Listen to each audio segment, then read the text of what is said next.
নমস্কার বন্ধুরা, আমি আবারও হাজির হয়ে গেছি নতুন আরেকটি রেসিপি নিয়ে। আজকে আমি পাউরুটি আর কড়াইশুঁটি দিয়ে একটি নাস্তার রেসিপি করে দেখাবো। আপনারা তো কড়াইশুঁটির কচুরি অনেক খেয়েছেন, এবার পাউরুটি দিয়ে কড়াইশুঁটির নাস্তাটি একবার ট্রাই করে দেখুন। এই শীতকালে গরম গরম কড়াইশুঁটির খাস্তা নাস্তা থাকলে ব্যাপারটা পুরো জমে যাবে।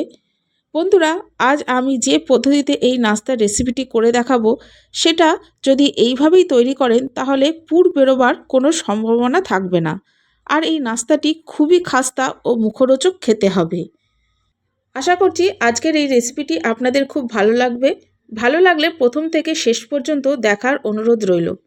আর বন্ধুরা, এই ভিডিওটি যদি আপনাদের অন্তত একটু হলেও ভালো লাগে তাহলে অবশ্যই একটা লাইক করে দেবেন। তাহলে চলুন আর দেরি না করে ঝটপট শুরু করে দিই আজকের এই নাস্তার রেসিপিটি।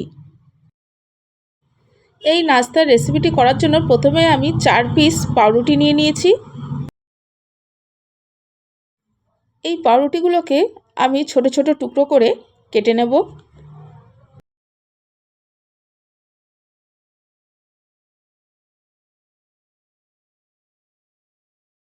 এরপর এই পাউরুটিগুলোকে আমি একটু গুঁড়ো করে নেব।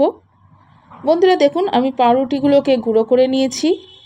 এবারে আমি 1 কাপ আটা নিয়ে নিলাম। আটার মধ্যে আমি যে পাউরুটিগুলো গুঁড়ো করে রেখেছিলাম সেটা ঢেলে দিলাম, আর এর মধ্যে থেকে কিছুটা পাউরুটির গুঁড়ো আমি সরিয়ে রাখলাম। এবার এর মধ্যে দিয়ে দিচ্ছি লবণ, লঙ্কার গুঁড়ো, ধনেপাতা কুচি, আর দিয়ে দেবো 1 টেবিল চামচ মতো সাদা তেল। এবার এগুলোকে আমি খুব ভালো করে মিশিয়ে নেব। এই সময় বন্ধুরা একটা কথা বলে রাখি, আজকে আমার ভিডিওটি দেখতে যদি কোনো নতুন বন্ধু এসে থাকেন তাহলে অবশ্যই আমার চ্যানেলটিকে সাবস্ক্রাইব করে দেবেন। পাশে থাকা বেল বাটনের অল অপশন প্রেস করে দেবেন যাতে আমার ভিডিওটি আপলোড হওয়া মাত্রই সবার প্রথমে আপনাদের সামনে পৌঁছে যায়। এবার এই মাখানো মিশ্রণটা থেকে 4-5 চামচ মিশ্রণ আমি আলাদা করে তুলে রেখে দিলাম, এটা পরে কাজে আসবে। এবারে আমি অল্প অল্প করে জল দিয়ে একটা ডো তৈরি করে নেব। ডোটা খুব নরম করবেন না, সাধারণ যে রুটি করেন তার থেকে একটু শক্ত করেই করবেন। বন্ধুরা, আজকে আমার শরীরটা খুব খারাপ, যদি কোনো ভুলভ্রান্তি হয়ে থাকে তাহলে ক্ষমা করে দেবেন। দেখুন, এই ডোটা আমার মাখা হয়ে গেছে। এবার এটাকে আমি রেস্টে রেখে দেব। ততক্ষণে একটা প্লেটের মধ্যে আমি নিয়ে নিচ্ছি একটা আলু। আলুটাকে আমি টুকরো করে সেদ্ধ করে নিয়েছিলাম। আর দিয়ে দেব 1 কাপ মতো কড়াইশুঁটি। এবার এগুলোকে আমি ভালো করে ম্যাশ করে নেব। তবে তার আগে এর মধ্যে আমি দিয়ে দিচ্ছি 2টো কুচি করে রাখা কাঁচা লঙ্কা, আর দিয়ে দিচ্ছি ধনেপাতা কুচি।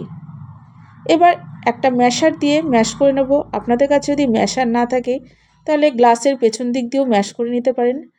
আর বন্ধুরা, আর একটা কথা, এটা যখন ম্যাশ করবেন তখন কড়াইশুঁটি আর আলুটা কিন্তু গরম থাকতে হবে, খুব বেশি গরম না, অল্প গরম থাকলেই হবে, নাহলে কিন্তু এগুলো ভালো করে ম্যাশ হবে না। দেখুন বন্ধুরা, ম্যাশ করে নিয়েছি। কড়াইশুঁটিগুলো আমার একটু দানা দানা আছে, এইভাবেই রাখতে হবে, তাহলে খাওয়ার সময় মুখে পড়লে খেতে ভালো লাগবে। এর মধ্যে দিয়ে দিচ্ছি সামান্য পরিমাণ গোটা জিরে, ভাজা জিরের গুঁড়ো, ঝাল লঙ্কার গুঁড়ো, জোয়ান, আর চটপটা স্বাদের জন্য দিয়ে দিলাম চাট মশলা, দিয়ে দিচ্ছি লবণ, আর চাট মশলা দিয়েছি সেই জন্য দিয়ে দিলাম সামান্য চিনি।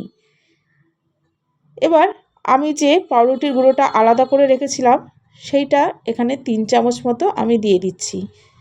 এই পাউরুটির গুঁড়োটা এখানে বাইন্ডিংয়ের জন্য দিচ্ছি। এবার এগুলোকে আমি খুব ভালোভাবে মেখে নেব। আর বন্ধুরা, এখানে কিন্তু অবশ্যই সেদ্ধ কড়াইশুঁটি ব্যবহার করবেন। এবারে আমি যে মিশ্রণটা তুলে রেখেছিলাম সেটার মধ্যে অল্প অল্প করে জল দিয়ে একটা ব্যাটার তৈরি করে নেব। ব্যাটারটা খুব ঘন হবে না, আবার খুব পাতলাও হবে না। আমার প্রিয় বন্ধুরা, আমি আপনাদের জানাই আমার বুক ভরা ভালোবাসা, আন্তরিক শুভেচ্ছা, অভিনন্দন ও শ্রদ্ধা। আপনাদের ভালোবাসা ছাড়া আমি সামনের দিকে এগিয়ে যেতে পারবো না। দয়া করে আমাকে সামনের দিকে এগিয়ে যেতে সাহায্য করুন। ব্যাটারটাকে সরিয়ে রেখে আমি পাউরুটির ডোটাকে নিয়ে এলাম। দেখুন, এটা সেট হয়ে গেছে। আমি আবার একটু মেখে নিচ্ছি। এরপর এর একটা রুটি তৈরি করে নেব। তার জন্য চপিং বোর্ডের ওপরে আমি একটু আটা ছড়িয়ে নিলাম। এবারে আমি একটা বড় সাইজের রুটি করে নেব।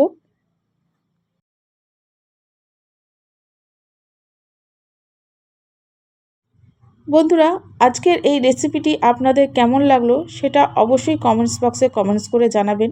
দেখুন আমি বড় সাইজের একটা রুটি করে নিয়েছি।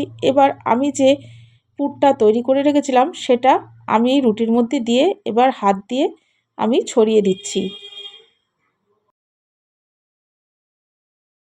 এটা ছড়ানো হয়ে গেলে আমি হাত দিয়ে রুটিটাকে একটা রোল তৈরি করে নেব।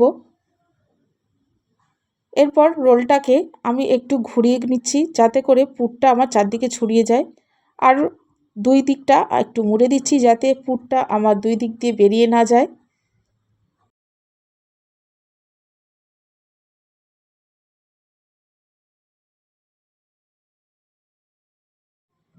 বন্ধুরা, আমি রোলটাকে করে নিয়েছি।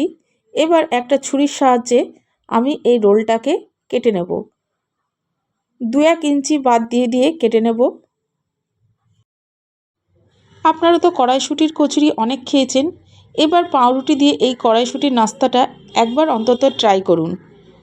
দেখুন বন্ধুরা, আমি সব কেটে নিয়েছি। এবার এখান থেকে একটা টুকরো আমি তুলে নিচ্ছি। তুলে নিয়ে হাত দিয়ে চেপে চেপে একটু পাতলা করে নিচ্ছি। পাতলা করে নিলে এই নাস্তাটা খেতে খুব খাস্তা হবে। দেখুন আমি করে নিলাম। এইভাবে আমি সব কটাকেই একেবারে করে নেব। দেখুন করে আমি প্লেটে সাজিয়ে নিয়েছি। এবার এগুলোকে ভেজে নেব। তার জন্য একটা ফ্রাই প্যানে আমি আগে থাকতেই তেলটা গরম করতে দিয়েছিলাম। তেলটা গরম হয়ে গেলে এই নাস্তাগুলো যে ব্যাটারটা করে রেখেছিলাম সেই ব্যাটারের মধ্যে ডুবিয়ে তেলের মধ্যে দিয়ে দিচ্ছি। শীতকালে গরম গরম কড়াইশুঁটির এই নাস্তা থাকলে ব্যাপারটা পুরো জমে যাবে। আর আমি যে পদ্ধতিতে আপনাদের করে দেখাচ্ছি এইভাবে যদি আপনারা করেন তাহলে পুর বেরোবার কোনো রকম ভয় থাকবে না, আর নাস্তাটাও খুবই খাস্তা আর মুখরোচক হবে। এক পিঠ আমার হয়ে গেছে, আমি তারপরে উল্টে দিচ্ছি। আর বন্ধুরা একটা কথা, নাস্তাটা দেওয়ার সাথে সাথে কিন্তু উল্টাতে যাবেন না, তাহলে কিন্তু ভেঙে যাবে। বন্ধুরা, এই নাস্তার রেসিপিটি আপনাদের কেমন লাগলো সেটা অবশ্যই কমেন্টস বক্সে কমেন্টস করে জানাবেন। আমি প্রত্যেকটা নাস্তায় এপিট ওপিট খুব ভালো করে ভেজে নিয়েছি, আর দেখি আশা করি বুঝতে পারছেন কীরকম খাস্তা হয়েছে। এরপর আমি তেল থেকে একটা একটা করে তুলে নিচ্ছি। এবার এগুলোকে গরম গরম চায়ের আড্ডায় পরিবেশন করুন। চায়ের আড্ডা একদম জমে যাবে।